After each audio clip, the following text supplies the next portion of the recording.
G'day everyone and welcome back to the Aaron Engineering channel. So today is the gear cutting day, and I finally finished the arbor that I built in a video what you probably saw a couple of weeks ago. Yesterday I made up some arbor spacers. I also ground I had a 1/4 inch keyway. I needed to be 6mm keyway, so I put it in the surface grinder and ground it down to 6mm. Got the arbor in there. The nut came in the mail, fitted like a finger in the glove. I was really happy with that thread cutting that I did. So the arbor's in it, and look, the run out here is not too bad. In actual fact, Max Grant made a comment. He said you'll probably find that the involute gear cutter has probably got just the same amount of run out, and he was absolutely correct. As I told you previously, these are from China off AliExpress, these full set of gear cutters. Not sure the grade of high-speed steel they would have used, but for the price, you know, $100 for a full kit, I don't think the grade would be that good. But look, it will suit me because I won't be cutting stainless or 4140. The gears I'm making will either be in aluminium or nylon or Delrin or something like that. So anyway, I've got the arbor in here in the horizontal spindle, and very happy with it. I did a test cut yesterday before I shut down, and I thought I'd bring you out here today and we'll do the gear cutting procedure here. Now for this, guys, for this involute gear cutter, I've roughly worked it out. Textbook states that aluminium runs anywhere between 75 to 90 meters per minute. So the formula here today was 320 times 75. I went down to the smaller side instead of going to the high side. Divided by the diameter of the gear cutter, so that's 55. I'm looking at around 430 RPM. Now I've set my horizontal spindle here up to about 380. It was either too high or too low, so I'm running a very conservative RPM. Now the reason I got so much sticking out is because I want to get 4 gears out of this, and hopefully I can. I may not, depending on where my chuck jaws may be in the road, so I'm a bit worried about that. Now another thing I did off camera, and sorry I should have mentioned that before, was I made the keys for this thing. Now they supply you 4 keys, 2 for the dividing head, 2 for the tailstock, but of course they are for a 16mm T-slot, where my table is 14mm. So I had to put them in the vise yesterday and take a lick off either side and get that on. So hopefully this will never ever twist again on me, and that's a sign of laziness, you know, when you put stuff on and use it. Should have done it properly the first time. It comes back to bite you, as you saw when it turned sideways on me here making this arbor. Anyway, enough of me talking. Let's get into some action.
Okay, if you're still here, thank you for sticking to the end of the video.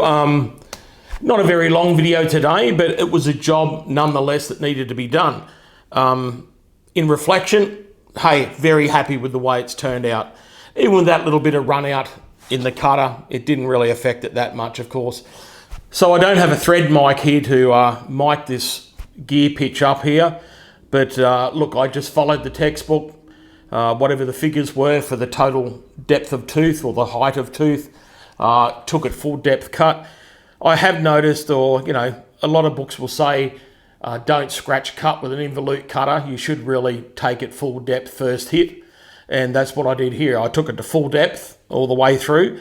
And keep in mind, I'm cutting in aluminium, and look, it was like a hot knife going through butter. Now, I ran the cutter dry, and some of you may say, well, why did you do that? Well, look, as you know, with aluminium, they used to, in the old days, they'd run kerosene and stuff like that, or some people spray a bit of WD-40 on it. You can see there, I had the right cutter speed, so I erred on the side of caution and ran the cutter a little bit slower. You can see it was just ripping through it without a problem. Obviously, if you run too fast, that's when you generate too much heat. It's as cold as ice to touch. There was no heat generated in that at all, and not to mention there's a big thermal mass holding it, so I wouldn't expect to get any heat out of it running at that speed. I like my little combination mill. The reason why it's that little horizontal arbor comes in bloody handy. Now, you've probably seen here that I had to set the dividing head on the opposite side and put it in the closest T-slot to that spindle. And the reason for that is because when I'm cutting this today, I want to upcut, I don't want to down cut.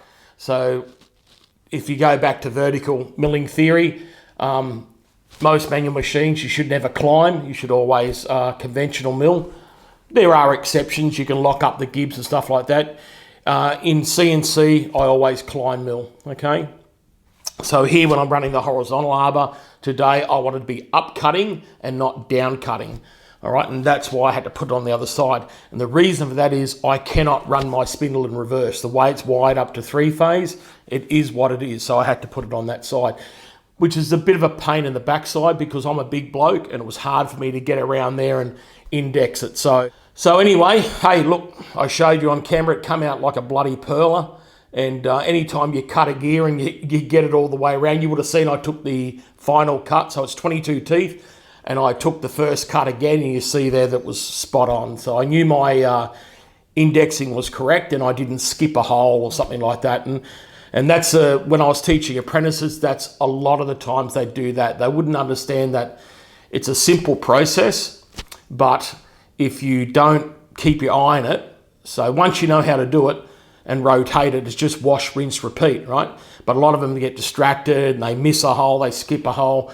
That's why I always set the dividing head up when I taught them to drop the pin in 0. That's your start position. So anytime you lose count, you can always come back to that 0 start position and wind it around again. Now, of course, if you're doing a 56 tooth gear like the students were doing, and they might have lost their count on the 54th gear, I'd make them go back to the start index all the way around again.